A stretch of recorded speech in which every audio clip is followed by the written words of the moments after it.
The Kutasich is Chelek Yud Ches Matos Gimel. Matos Beis.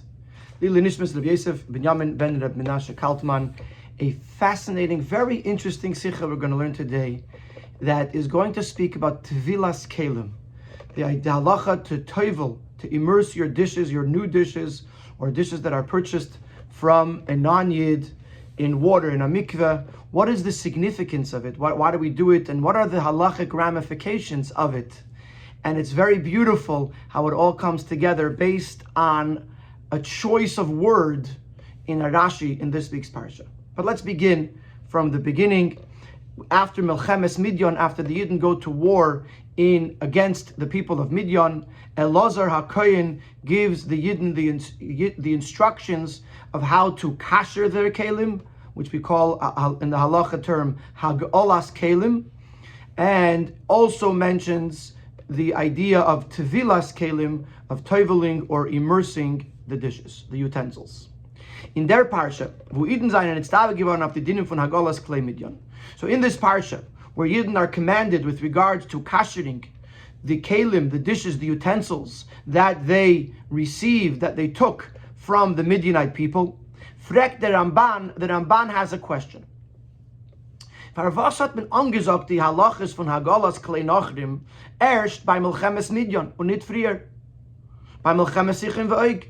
Why are these halachas of how to kasher kelim that were received from someone who is not Jewish, why were they mentioned here for the first time after the war with Midyan and not earlier after the war against Sichon and Oig? Was euch von Zeh haben die Yidden genommen Shalom. Also in the war of Sichon and Oig, the Yidden took loot. Was in dem seine doch sicher gewesen kelim, which certainly included dishes and utensils. So they should have had to kasher those kelim as well. Und der Ramban verantwortet. So the Ramban answers, as Sichon v'Oig minachlas Yisraeli. The lands of Sichon v'Oig are part of the inheritance of Eretz Yisrael. They belong to the Yidden. V'hutar lehem kol shlalom, and everything that was received, all the loot that was received from the war became permissible to them. Afilu ha'isurim, even the forbidden things. The Amru Rabbi Seinu, and the Ramban refers to a Gemara in Chulin, where it says, Kadli de chaziri ishteri luhu. Kadli de chaziri means certain cuts of pork. I think the Rambam says beheaded boar. It means pieces of chazer. So the Gemara over there in Chulin is discussing a different topic, Basar Nechira. It's talking about, and it mentions like this, that for the 7 years during which the Yidden were conquering Eretz Yisrael, so until they settled into Eretz Yisrael, everything that was in Eretz Yisrael, everything that they got from the other nations, including actual chazer, pieces of pork, were mutter, were permissible to the Yidden to eat. So therefore, says the Ramban, based on that, when the Yidden battled against Sichon v'Oig, so even the non-kosher meat that they got from Sichon v'Oig was permissible to them. So certainly they didn't have to kasher the kelim. The kelim would only have to be kashered if they couldn't eat the meat. But if they could eat the meat, then they don't need to kasher the kelim. Avol Midyan, the Ramban continues, however, the war against Midyan, the land of Midyan was not theirs.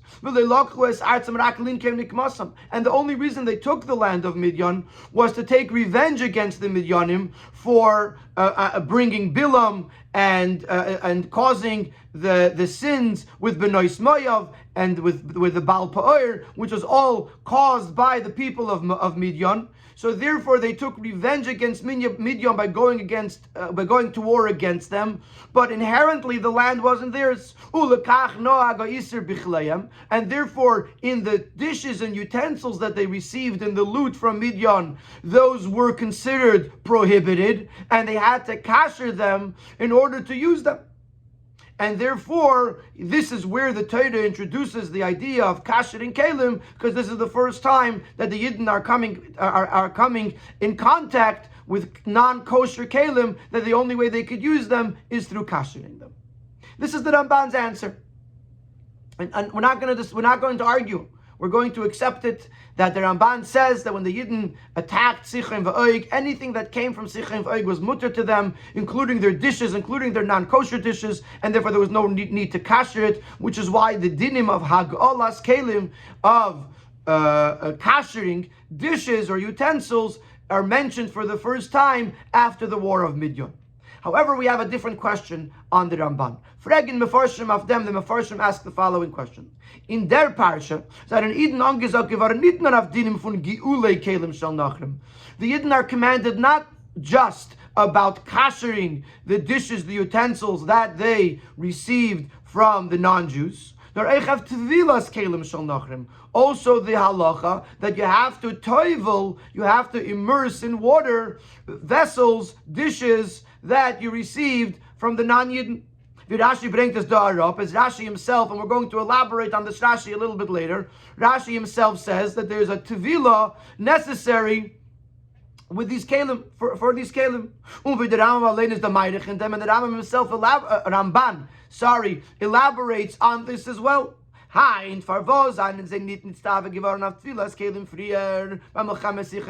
Mefarshim ask this question: why were they not commanded earlier with regards to the halacha of Tevillas Keilim? Und da kämen doch nicht entferin wie bei dem Din von Hag'ola, als bei Melcheme Sichrim v'Oig is afilu kadli de chazidi ishterelu. And you can't use the answer we used previously, that by Melcheme Sichrim v'Oig, even cuts of chazer were permissible to them. Well, the town from Tevillas Keilim is nicht zu lieb dem Isser, was is balua in their keli. The reason why we toivel the kelim is not because of the fact that it absorbed prohibited substance. And the proof for that is even a brand new dish that you purchased from someone who wasn't Jewish needs to be toiveled. Which means that it's not about the Isser, the prohibition that's inside the walls of the vessel. Nor, why do we toivel kelim?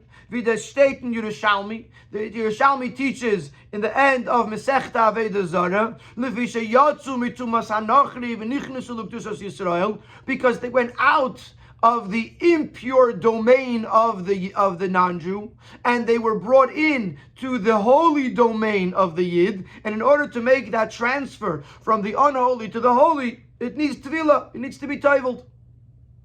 So, by Melcheme Sichrim v'Oig, even if the kelim were not treif, because kadli the chaziri ishtirilu, they were allowed to eat even pieces of chazir, but the kelim were still being transferred from the possession of a non-Jew into the possession of a Jew, and therefore they should have needed tevilah, and the Ramban doesn't even address it, doesn't ask it. Unagamas the Ramban schreibt gleich fardem. Even though earlier in the same commentary of the Ramban says that I think, my heart tells me, that Tevillas Keilim is midrabanon, and the pasuk ach b'mei nida yischata, which we're going to talk about later, which is the pasuk from which we learn Tevillas Keilim is only an asmachta, says the Ramban. Possibly it's only something that we're relying on a pasuk, but we're not. It's not a limud. It's not a doiraisa, and therefore you might suggest to say that because it was not a midoiraisa, therefore it's not necessary to tell it to the people of Sichrim v'Oig, is but it move on. It doesn't answer the question. The fact that it's a midrabanon would not answer the question for the following 3 points. Aleph, the Ramban führt doch ois v'zet tzarich Talmud. The Ramban concludes this thought about Tevillas Keilim being midrabanon, that this needs to be learned. Das heißt that is besafik. He is in doubt about this. Meglach, and it's possible das is midoraisa, that even according to the Ramban, Tevillas Keilim is midoraisa. So even if the fact that it was midrabanon would make it less stringent, but it's possible that it's midoraisa. Beis, afile if their mikra is not on asmachta, even if it is midrabanon, and this pasuk serves just as a support pasuk to a derabanon, kemedoch ich fragen, you can still ask the same question. Var was stellt die Tere die Werte von der asmachta by Melcheme Midyan und nicht by Melcheme Sichrim v'Oig? Why would the pasuk place this asmachta even if we agree that it's not a deiraisa, it's only an asmachta, it's only a support to a derabanan, why not put it by Melchemes Sichim V'Oig, the first time that this whole concept of eating kalim, of eating from non-Jewish kalim, the first time it comes up. Gimel u'b'chol. More importantly, or regardless, Farvos is the Ramban Garnit Meir wegen dem. Why does the Ramban say nothing? He ignores this question. He asks the question why Hag'olas Kelim or Gi'ulei Kelim is not mentioned on Melchemes Sichim V'Oig, but he does not touch the whole concept of Tevillas Keilim with regards to why were they mentioned here first by Melchemes Midyan and not earlier. So even if it is an asmachta, and even if it is midrabanon, why does the Ramban not say anything about that? In Sif Beis, we're going to try to answer this question by suggesting that not everything was given right away. Not every halacha in Torah was given immediately after Moshe Rabbeinu came down from Har Sinai, right after Matan Torah. It took 40 years for Moshe to teach the Torah. So maybe this halacha was introduced later on. We can answer, it's known as nicht alle mitzvahs gegeben geworden gleich bei Matan Torah. Not all mitzvahs were given immediately at the time of Matan Torah. Es einige voran kamen mitzvahs, but einige gesagt geworden in Asperte Dikinsman, there are certain mitzvahs that were told in a later time. Biz afilu bishnasa arboim, even some weren't said until the 40th year. Al derech parshas Nachles, for example, the parsha of Nachalos of inheritance, which was introduced later through the claim, through the question of the daughters of Slavchad, who wanted to inherit a portion in the land of Eretz Yisrael, even though they didn't have brothers. And Moshe Rabbeinu went to Hashem, and he asked Hashem what to say, and a new set of halachas was introduced. And there are others.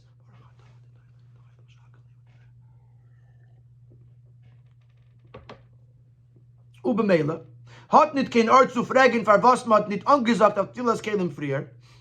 There's no reason to ask why Tevillas Keilim was not commanded earlier. By Melchemes Sichim V'Oig, weil erst bei Melchemes Midyan is gekommen des man, wenn es ist nischades geworden der Inyan. It happened. When was it introduced to Moshe Rabbeinu? When was it introduced that it should be told to the Yidden? At that time. That's when Hashem told it. So that's when Moshe Rabbeinu or Elazar HaKohen told it over to the Yidden. It just hadn't been brought down earlier. This is similar to what it says in the Gemara in Shabbos, that there are certain things that were told before Matan Torah, but when Torah was given, the halacha became a halacha. So similarly, it wasn't the halacha until it was given from the Eibishter, and it wasn't given earlier, and therefore this is when it appears in the Torah. So that's a suggested answer. Maybe the reason why it's mentioned here is because this is when the Eibishter told it to them. So in that case, why don't we use the same answer for Giyulei Nachrim? Why don't we say that also kashering? Why does the Ramban have to say that it was the treif was kosher and osir was mutter, and therefore there was no concept of kashering? Why doesn't the Ramban just say that this is when the Eibishter introduced the mitzvah of Giulei, or the halacha of Giulei Keilim, and that's it? So he's going to say that can't be, because the concept of treif, of non-kosher, absorbed in a vessel, was already known to the Yidden.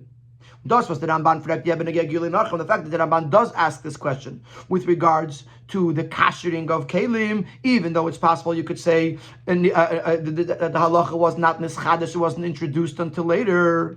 Is as their far. So that's because it is necessary to say as their din fun iser balua, the halacha, the concept of iser, prohibited stuff, absorbed in a vessel, adosvas is nivle given from adavar iser, in their kli, that which was absorbed from something that was aser is aser in itself, even though it's absorbed inside the walls, it's aser. Un aser tem keli, and makes the vessel prohibited to use, is shein given from free from Melchemes Midyan. It was already known to the Yidden even before Melchemes Midyan. Where? So we're going to go straight in Afridik Parashat Tzav, in Parashat Tzav, where it's talking about the carbon chatos. it says like this: that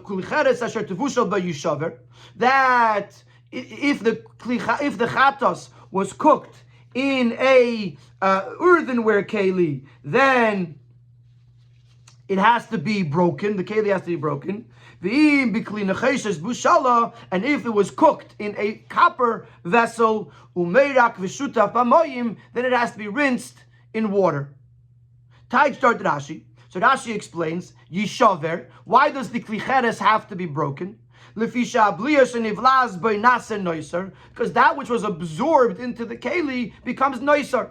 And Rashi says the same thing applies to all kachim, not just carbon chatas. Basically, each carbon has an expiration date, has an amount of time that you're allowed to eat the carbon. After that, it becomes noiser. You're not allowed to eat leftovers, which you're not allowed to eat after the designated time, and therefore, the that which was absorbed from the carbon in the walls of the pot in which it was cooked becomes aser. It's noiser, and therefore the klicheres has to be broken because the keli, the vessel, the pot cannot be used anymore.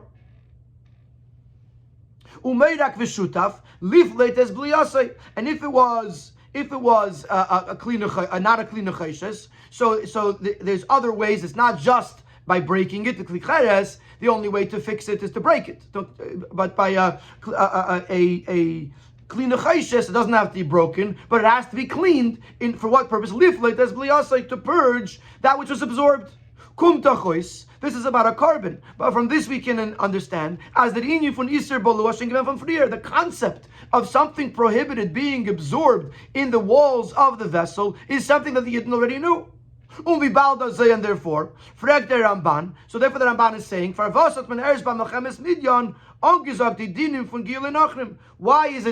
why is it not mentioned until Melchemes Midyan how to kasher the kelim? The Yidden already know that there's a problem. They know from the carbon that there's a concept that if something is not kosher and it is in the walls of the vessel, the whole vessel becomes not kosher to use. So now, says the Ramban, why is the way out? How do I make it usable? Why is it only introduced by Melchemes Midyan und nicht beim Friedikin Mal, and not by a previous time when Eden haben reingekrogen Keilim, when Eden received vessels, dishes, was darfen haben Gil, which need purging, which need the Issa to be removed. So therefore, by Melchemes by Giule Nachem, we understand why the Ramban asks the question. Because since the Yidden already knew the concept of Isser Bolua, they needed a way out. They needed a way to be able to use the Keilim. So therefore the Ramban says, why is it not mentioned by Melchemes V'Oig? And he answers, because it wasn't also yet. But by Tevillas Keilim, which the Yidden knew nothing about it, yet maybe it wasn't introduced until later, until the time of Melchemes Midyan. So this would be a suggested answer why Tevillas Keilim is not mentioned, why the Ramban doesn't ask about it with regards to Tevillas Keilim, because according to the Ramban, he says it wasn't nischacha, it wasn't introduced until later. However, this is not a sufficient answer. Because since the Ramban is addressing in other parts of his pirush both aspects, Sai Giule Nachrim and Sai Tvila, both Kasher in Keilim and Tevel in Keilim, so he should have mentioned at least briefly this difference was dazwischen sei, that Giule Keilim they knew about already, and therefore they had to be told how to do it. And Tevillas Keilim wasn't introduced until later. But the Rebbe fragt der nor of Giule Nachrim and Tefillah, and therefore the Ramban is asking only about Giule Nachrim and not about Tefillah. The Ramban doesn't mention it at all. The Rebbe asked this question previously, Sif Gimel, in point Gimel of Sif Aleph. Ubechaloif and Farvos the Ramban got it made of them. It's bothering the Rebbe very much that the Ramban ignores it. In other words, even if you have a good answer, not a perfect answer, but it's an answer, say something. Let the Ramban say something. And this question, why the Ramban says nothing, will also be asked on the other Mefarshim that address this question. Why by Tevillas Keilim there's no mention of Tevillas Keilim? In addition to the fact that all of those other questions have all of those other answers have questions which are not going to be discussed here. So in other words, there are other answers that Mefarshim bring. So besides the fact that those answers aren't great answers, is the Shaila Klolis, this still has an overarching question. Why does the Ramban not address the question? Any other Mefarish that's going to give an answer why Tevillas Keilim is not mentioned is still not going to explain to us why the Ramban said nothing. Why does the Ramban ignore it? In other words, the Rebbe is understanding from the fact that the Ramban says nothing that the Lechatchila is not a question. There was no Hava Amina that by Mechem Sichem Ve'oig there should need to be a Tevillas Keilim. And the question is, why not? Why should the Keilim, should the utensils that came from the loot of Mechem Sichem Ve'oig not need Tefillah? So we're going to go to Sif Gimel to two more questions about Tevillas Keilim, both very fascinating questions. So in order to understand this, in the meaning of Tevillas Keilim, we're going to introduce two more questions on the topic of Tevilin Keilim. Aleph. Es ist Yadua was der Neder B'Yehuda und der Chasam Sefer schreiben. It's known that the Neder B'Yehuda and the Chasam Sefer, they write as follows. As wenn man verkauft dem Chametz zum Goy for Pesach, when you're selling your Chametz to the Goy before Pesach, so man nicht verkaufen die Keilim Chamutzim, you should not sell your Chametz dicke dishes, weil demult, wenn sie darf in Tevel sein, beim Zurückkaufen sie von dem Goy nach Pesach. Because then, you're going to have to Tevel your Keilim after Pesach when you buy them back from the Goy. Imagine if you have, cabinets full and drawers full of regular all year round dishes, and every year after Pesach, you have to take everything to the mikveh and tevel it. Says the Neder B'Yehuda and the Chasam Sefer, just don't sell it. Don't sell it to the Goy, because otherwise you're going to have to tevel it. However, if you look at the wording of the shtar mechira, the sale contract with the Goy, that you're selling your chametz, the Alter Rebbe writes out the nusach. He writes v'chein keilim mechumatzim sheyesh aleim chametz be'en, that also chametz dike keilim that have actual visible chametz on them they're included in the sale. Well, in this moment we'll say why he says chametz be'en. But even if there's pieces of chametz, there's pieces of Cheerios on the cereal bowl that wasn't washed, that is included in the sale. That means that according to the Alter Rebbe, even the dishes are also being sold to the Goy. Von deswegen gefindt man nicht, dass der Alter Rebbe soll sagen, als noch Pesach darf man tevel sein die Keilim. Nowhere do we find the Alter Rebbe to tell us that you have to tevel these Keilim after Pesach. Ma'aser Rav, and we see the way, the conduct that everyone does as Mizini tevel. No one that we know goes and tevels Keilim. So the question is, if we're selling the Keilim, why don't we have to tevel them? In Shara Koilel is written by the Rebbe Zayda, Rebbe Avram David Lavut, and it is a part of it is a commentary or comments on the Alter Rebbe Shulchan Aruch. So he addresses this question. He answers like this: As a Baal, the Alter Rebbe sagt Keilim mechumatzim, so yesh aleim chametz be'en. The Alter Rebbe is saying, what kind of dishes are we selling? The ones that have actual chametz on them. Und der din is, as kol ha-kelim shein reitzel ha-achshiron tzorich l'shafshifon, any keli that you don't want to kasher before Pesach, you have to rub it clean, ula hadichon, and rinse it.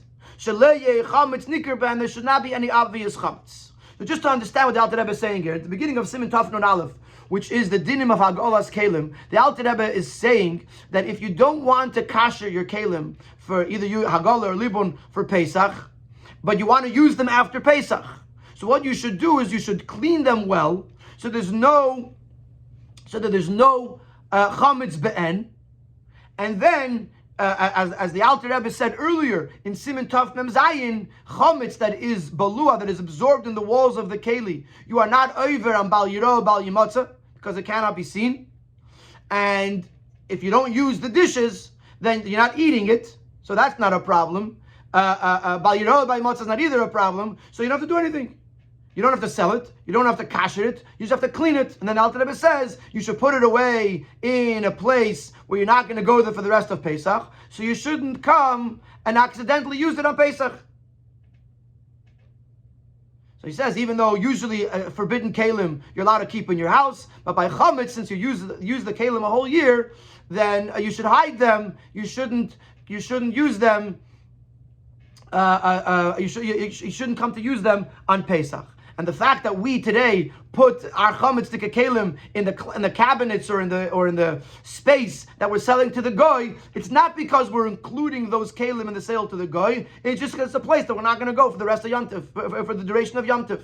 So the Alter Rebbe is saying in Siman Tov Nun Aleph that kelim that were used for chametz a whole year, if there's no chametz be'en, you don't have to sell it to the goy. You don't have to kasher it for Pesach.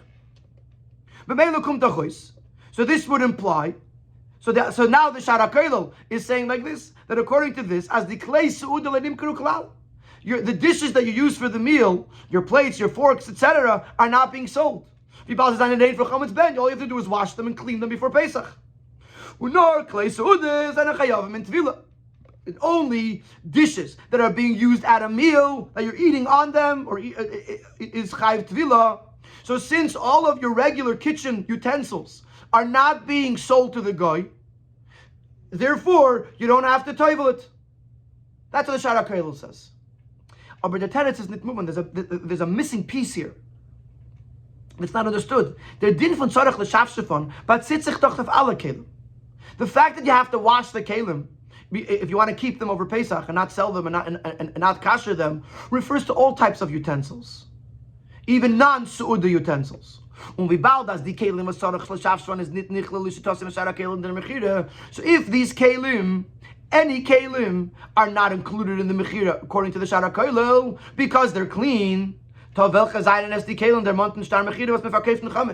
which kelim are included in the mechira? When the Alter Rebbe says v'chein kelim u'chomatzim sheyesh aleim chametz ben, what's he talking about? According to the Shara Koilel, he can clean everything, and he doesn't have to sell it. So which kelim is he referring to when he says selling it? So obviously, what's the Alter Rebbe talking about in the Shtar Mechira? That if he didn't wash it, and there is chametz ben on the kelim, even klei seuda on a plate, on a cereal bowl, whatever it might be, that didn't for whatever reason get washed before Pesach, it's being included in the Shtar Mechira.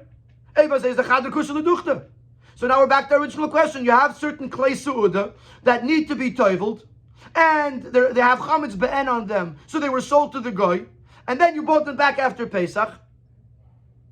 And there's nowhere you say you have to be table. Muslim zagen as chach klei seuda sheyesh aleim chametz ben vernichlu in the mechira zum goy. So therefore, we must conclude that chametz dishes that have chametz on them are included in the sale to the goy. And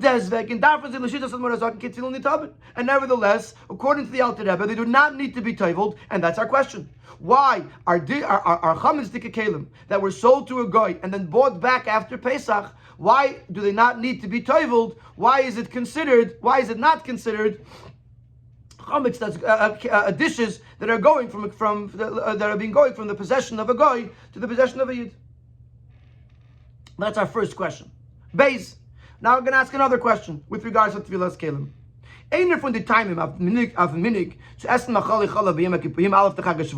One of the reasons why we eat milchigs, dairy foods, on the first day of Shavuos, as das is lezecher dich machale chalav, was Eden haben gegessen in den Tag von Matan Torah.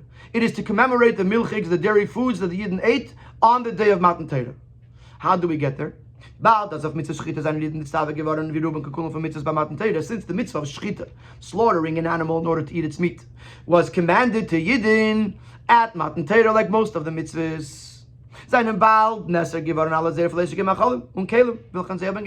So at this point, all of their fleshig, all of their meat food and their meat dishes all became aser because they had in it meat that was not shechted.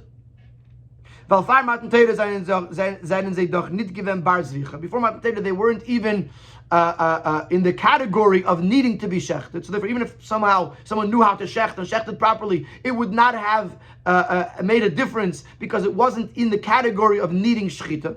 So therefore, they couldn't eat any meat or anything that was cooked with meat. Nor could they shecht new animals on this day and or kasher their kelim, their dishes. Because all of the opinions hold that the Torah was given on Shabbos. So the day of Matan Torah was Shabbos. You're not allowed to shecht on Shabbos. You're not allowed to kasher. In order to kasher, you have to use fire. You have to cook the water. You can't do that on Shabbos. So they had to eat milchiks. The Chelek came after them freaking. So we're going to ask. This is not yet our Tevillah question. First, we're going to ask: How did they have kasher and milchik dishes?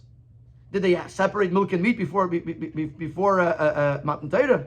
The same dishes are treif already. How could they eat milchiks? And it's a doichik to say that the Yidden only ate drank milk, or ate butter, things that are not cooked. First of all, it's a doichik to say that. Additionally, in the minigitzt.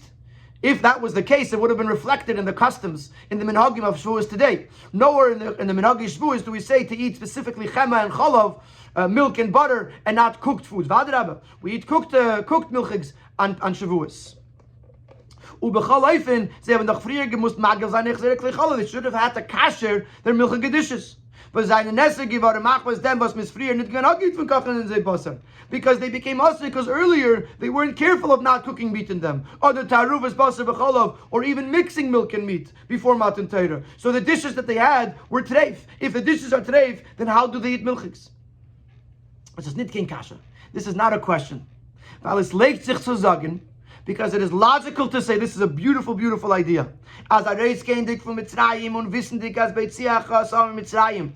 Tavdu nesa lekim al harazeh. When the Yidden went out of Mitzrayim, knowing that the Eibush is going to bring them to Har Sinai and give them the Torah, seinen Eden gewen nizer in mitzvahs.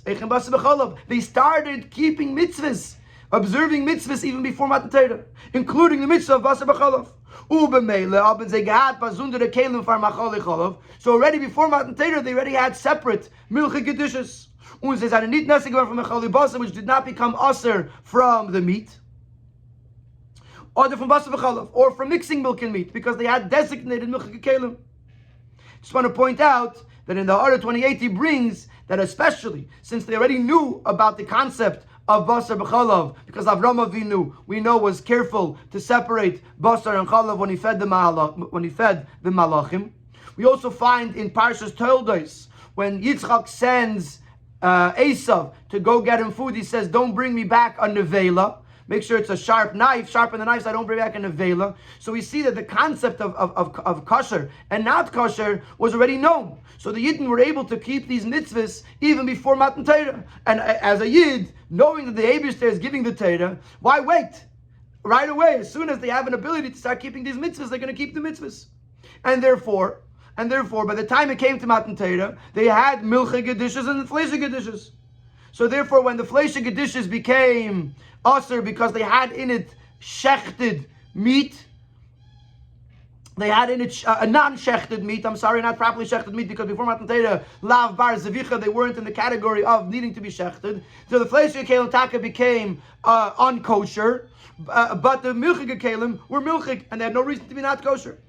Nesif to them, additionally, as ein da gewisse kelim, because ein roitz liebs der zu der norf am chalav. There are certain, this is a more balabatische approach, that there are certain dishes, certain vessels that are used specifically for dairy things, and therefore you would know that no meat was cooked in it.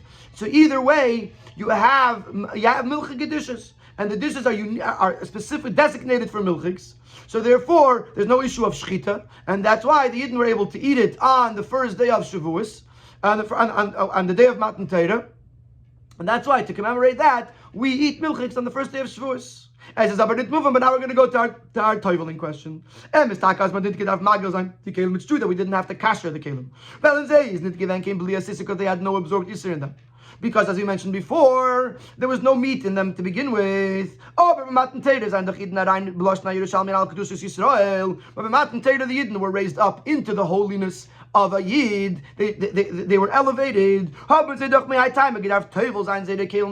that reason, have to Tevel immerse their Keilim von Frier,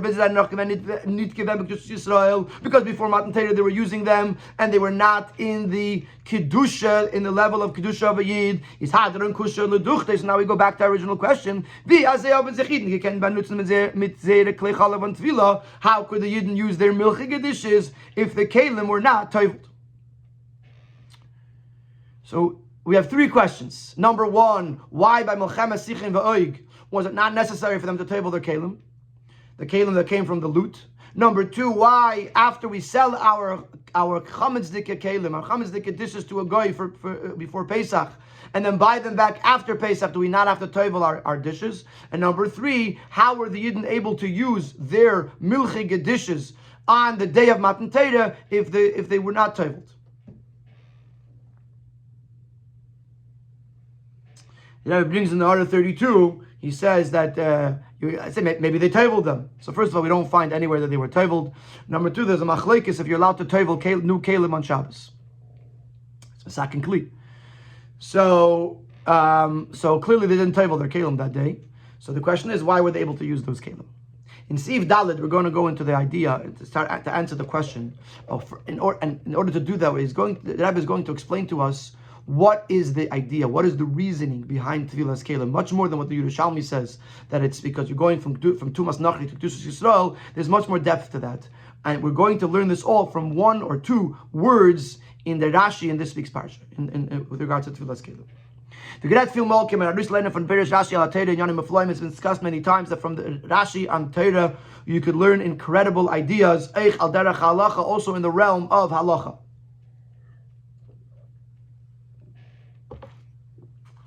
Even though Rashi's focus is the basic understanding of the pasuk, was the fun is moving as mechanic pasuk in halacha from dinyani halacha. Was benemt aris from Perish Rashi al derech hapshat. We understand that obviously we cannot paskin a halacha from the things that Rashi is teaching us according to pshat. Von deswegen seine der Elter, wo Rashi bringt arop in Yonim nit midas atzmei. There are certain areas where Rashi brings something down, not from his own name, but in the name of the sages who expounded on this. But if it's coming from Abeseinu, even though Rashi brings it because it's relevant to the pshat of the pasuk, when the Rebbe brings Rashi, which is why Rashi is even bringing it down, it can also be utilized in a manner of a drash, of something that the sages taught in the limud al derech halacha and with a relevance in halacha. So the same thing we're going to do in our case is there beer b'kol anal moving from Pirush Rashi down on Parsha. To understand all this, we're going to understand this from the Rashi in our Parsha, and I think it's kedai that it's good to look in the Chumash and the Rashi to understand well what we're going to learn. So before I go on inside the Sikha, I'm going to look at the or maybe I won't because I don't have the Chumash with me. Okay, or maybe I do. Sorry. Yeah.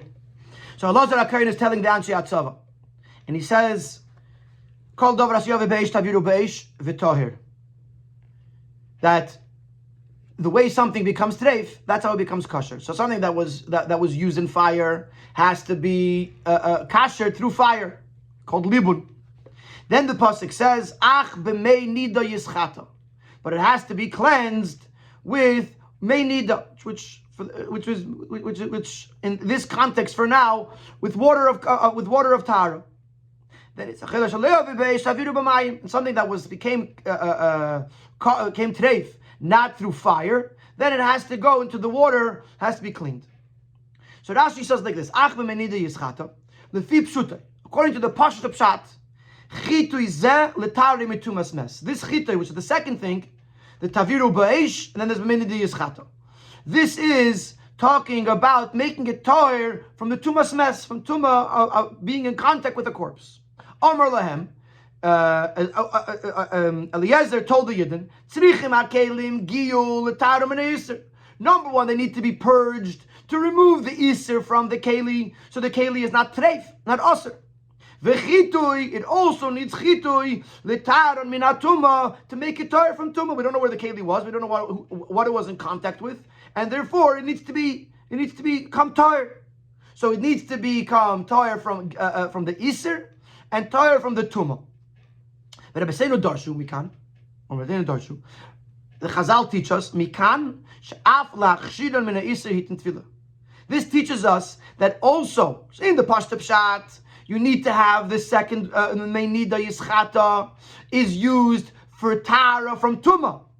Says Rashi, according to Rabbi Darshu, that also to make it kosher from iser also needs tefillah with in water. And the fact that it says meinida, it doesn't mean waters of tara. It means the amount of water that you would need for a mikveh, which is our boimsa.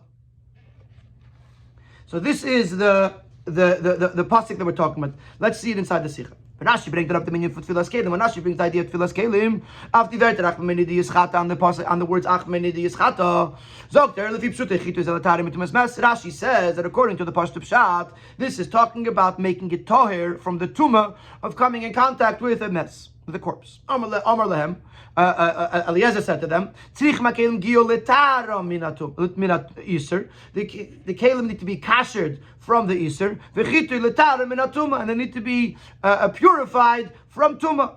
However, our Rebbes, our sages taught, that even for becoming kosher from iser also needs tefillah. Is moving from Perishtashi. This is the key to everything that we're going to talk about from here on. As Lishi Tasi, according to Rashi, is der Inyan von Tevillas Keilim verbunden mit den Iser. Lachshira min Iser. The fact that you have to toivel Keilim is because there's Iser in them. It's not just because a person is going mikdushas nachri, mituma, the keli is going mitumas nachri l'kedushas Yisrael. It's being elevated into the holy possession of a yid, but there might be Iser in it, and therefore it has to be toivelled. However, it's still a question. The din is that even brand new dishes need to be toivelled. In them, although they do not have any iser absorbed in them. The Gemara explains that if they were old kelim and they were thrown into the kiln and they were made into become new kelim, they're like brand new. Nevertheless, they need tefillah even though they're brand new. Additionally, Rasha allein teins die Wörter von Sima Pasuk. The next end of the pasuk says that if it didn't go in fire, it needs to go into the water. So Rashi says if you don't use something through fire, like for example glasses to drink from or plates, therefore they were not beleya the iser, because iser could only be nivle in heat. And if you're using it at the regular table, not through fire, then there's no heat. Nevertheless, taviru b'mayim madbile v'daya. The pasuk says, the Rashi explains, you have to toivel it and it's enough. So the question is going to be if the keli was not b'leya in iser. The pastas are going to be the tables on lachshirim and iser. What are you saying? Why do they need tefillah? So if someone buys a brand new set, brand new glasses, drinking glasses, you have to toivel it. Matbile v'daya. So the question is going to be, if according to Rashi the whole purpose of tefillah is la'achshir mina iser, brand new glasses, or for that matter, even glasses that are not brand new, if they're glass, they're not b'leya iser. So why does it need tefillah? So in Sifei, he's going to explain to us a little bit better what is this concept of la'achshir mina iser. What does it mean? First we have to focus on the nuance within Rashi. When it comes to kashering the kelim, he uses the word letaram to make it toher. is the Tara min atuma. Also, when Rashi is saying the pashat, the pshat of the pasuk, and it says ach b'meinida yischate, what's the purpose of chitui? Rashi also uses the words the taram to make it toyer from the tumah. Mashenki by Tevillah, but when Rashi is saying Rabbi Seinu darshu hit in Tevillah, there's a necessity for teveling. Rashi nut zokte dem loshen lahachshiron min ha'isur. He doesn't use the loshen of tahara, he uses the loshen of hechsher or kosher. By Rashi changing in the same sentence, Rashi is changing the words he used. That by Hag'olah he uses Taharam, and by Tevillah he uses Achshiron. Is Rashi mevar dem chilik zwischen Hag'olah and Tevillah? Rashi is explaining the difference between the purpose of Hag'olah and the purpose of Tevillah, purpose of kashering the keli and the purpose of immersing the keli. Together from Tara Shayach Nar Bazach was hot in sich Tumah Adris. Tara only applies, only applicable if there already is something that is tameh or aser. And you have to remove the tumah or the iser, so you have to make tara, create tara. And therefore you have the concept of hagala to purge, which is removing the existence of any prohibited substance. Angeruf and letaram in a yisod, what's called letaram. Letaram means to remove something that shouldn't be there. Lehachshiron is the lashon hachana. The word lehachshir means to prepare it, to make it ready. The keli vet muchanu muchshor zu kennen sich benutzen mit. The keli is being prepared and readied to be used by it, to be used by the yid. Das heißt, der Ruftu von Tevillah is nicht zu erreichen, die Metzies von der Kli. The purpose of Tevillah is not to remove something that already exists in the Kli. Das ist schon getan durch Hagala. That was already accomplished by kashering it. Oh, this is the Chatchilnik, or if it's a brand new Keli, it had never had this in the first place. So the purpose of the Tevillah is not to remove something that's there, nor zu machen die Keli muchshe farai stamshus von Aiden, was ist Muschlul von Iser, von Efsharus va'aluluyus ha'Iser. To make it ready for the Yid, so that the Yid is going to use it in a way that it is not going to become Aser, and it doesn't even have the possibility of becoming Aser. There's no vulnerability here to Iser. Then the Kli is in the Rishus von Nachri. If the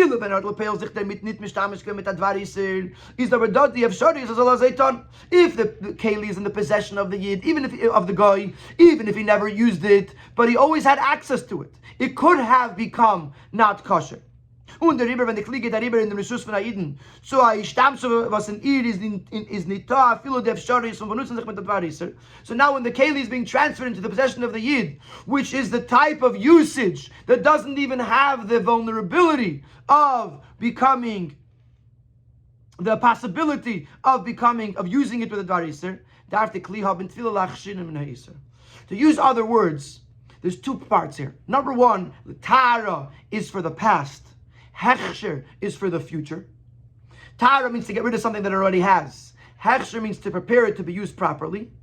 And therefore, because it's not just by getting rid of something, it's also preparing it. When we tevel it, what we're trying to do is we're trying to bring it, so there's something that had access to becoming tamei or treif, needs tefillah as it's transferred into the possession of someone that with zero access to Iser. So there's Tara is getting rid of the past, and Hechsher is getting ready for the future. And therefore, Tara is used when something is actually there. Hechsher is preparing it that even if nothing is there, but it had access to something, it still needs Hechsher, and therefore Tevillah. Just to use a concept, use an example in Torah, where you see that something that has access or is capable of something is considered as if it was done. Meaning to say, therefore, in the case of the Keilim, it's as if it's not kosher because it had access to it. Moshe Rabbeinu told the Yidden that about the wives of the Midian, that anybody who knows what it is to be with a man has to be killed. But das meint nicht nur die, was das is bazei given in Poil. Not only those who actually were with a man had to be killed. Rashi tells us even those women that were not actually with the man, but they had the ability to, they were old enough, they knew how to be with the man, they also received this death penalty. In other words, what we see from over here, the access to it, the potential for it is as if it was done already, and therefore the consequences were applied. Back to the Keilim, something that has access, a Keilim that has access to not kosher needs Tevillah. And therefore, brand new dishes or dishes that were used only with cold need to be toivled. Even though they did not absorb any actual prohibition. The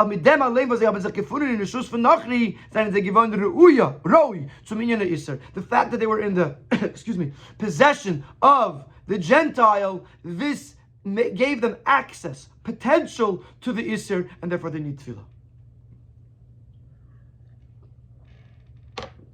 So this is a very interesting and different perspective of why we Tevel Keilim. It's not just because it's going to Kedushas Yisrael. We Tevel Keilim la'achshina min ha'Isser.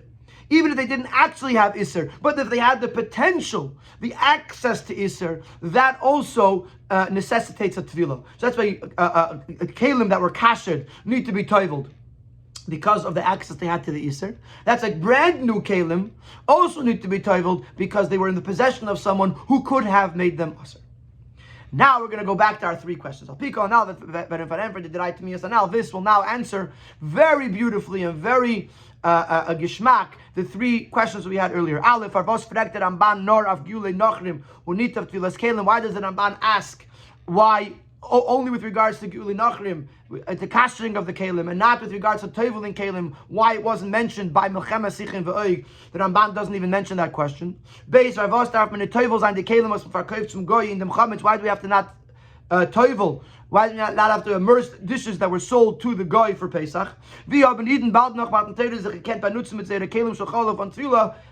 the Yidden allowed to use their milchige dishes without Tefillah?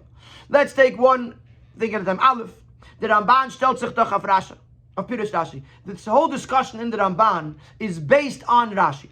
And his Maitik Lashon Rashi of Tiverta v'chol asher liyavi be'esh. He's quoting the words of Rashi with regards to that there's certain dishes that were not used in fire had to be rinsed. And he delves into them, he analyzes the words of Rashi. So the Ramban is following this approach of Rashi that the purpose of Tefillah is to make it kosher from the Isser. So now the Ramban doesn't have to ask with regards to Tefillah. But in the Zelber, because the same reasoning that we're using with regards to kashering Keilim, they didn't have to kasher their Keilim after the Milchama Sichim Ve'oig, because at that point even actual chazer, cuts of chazer, whereas mutter to them is guilty of Tefillah. It's also valid, the same reasoning for Tefillah. Since there was no concept of Isser, because even Chazer was permissible for them, so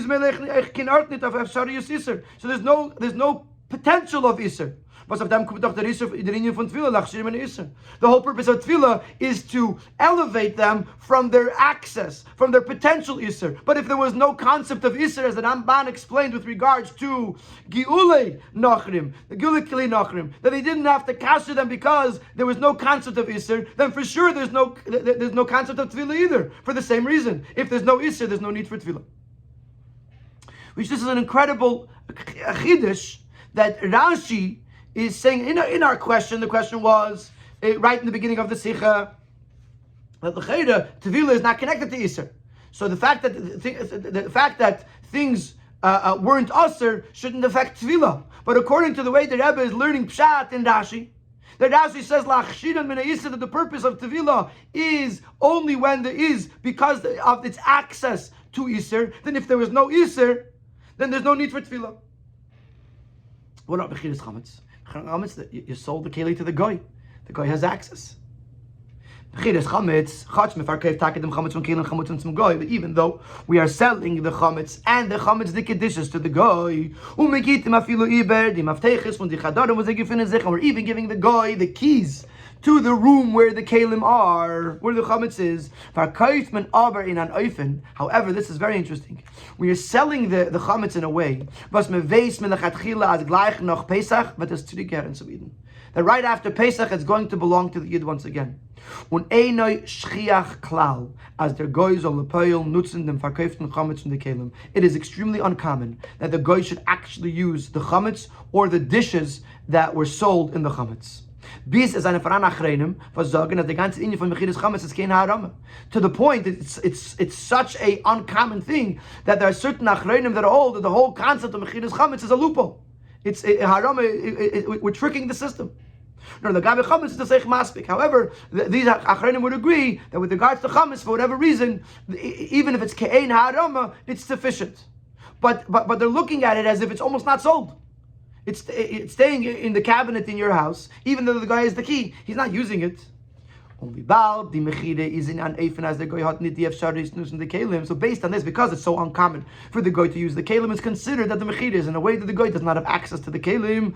He's not really going to use it. Therefore, there's no need. There's no need to toivel the kelim lachshiron min ha'isir in order to make it kosher from isir because it was never used. The whole concept of lachshiron min ha'isir was because it has access to the goy has access to it and could have used it. And when it comes to mechidas chametz, the guy doesn't usually use the kelim, and therefore there's no access, there's no potential iser, and therefore there's no need for tefillah. When in fall when the guy vet yennitz in the kelim, and if the guy actually for whatever reason in the uncommon occurrence he does use the kelim, then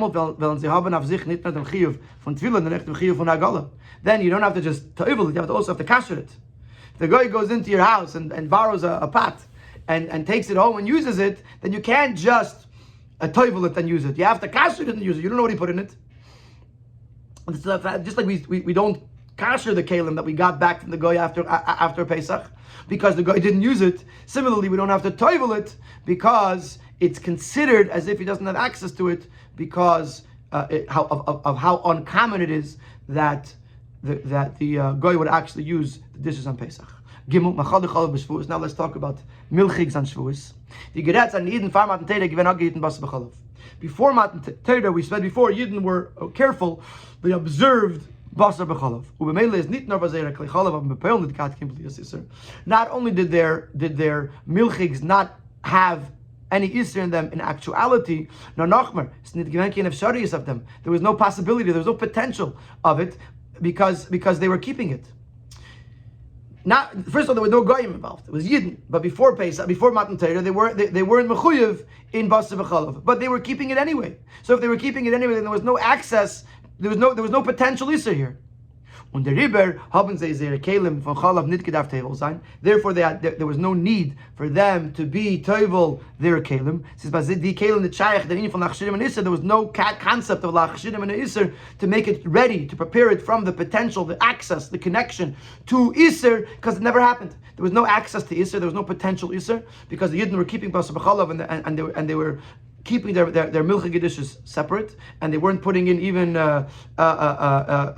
unshechted meat into these dishes, and therefore there's no concept of chashidim and iser, and therefore there's no need for tevilah. And from this we see that when Rashi uses the words "V'Rabbeinu darshu la'afla chashidim and iser to tevilah," not only is Rashi explaining to us what the pasuk means, but there is also in yanim ufloim in halacha. It helps us understand what's the concept of tevilah, which actually has ramifications in halacha mamish. That if you buy a brand new keli from a guy, fine, you have to toivel it. But if there's a case where there was no access to it, for example, you sold it to the guy for Pesach and you bought it back, or in the case of Machali Chalav on Shavuos, or in the case of B'mechem Esichim V'oig, when Afilu Kadle the Chazir Yishterilu, there was no concept of Isser, then it would actually affect the Tevillas Keilim also, that you would not have to need Tevilah.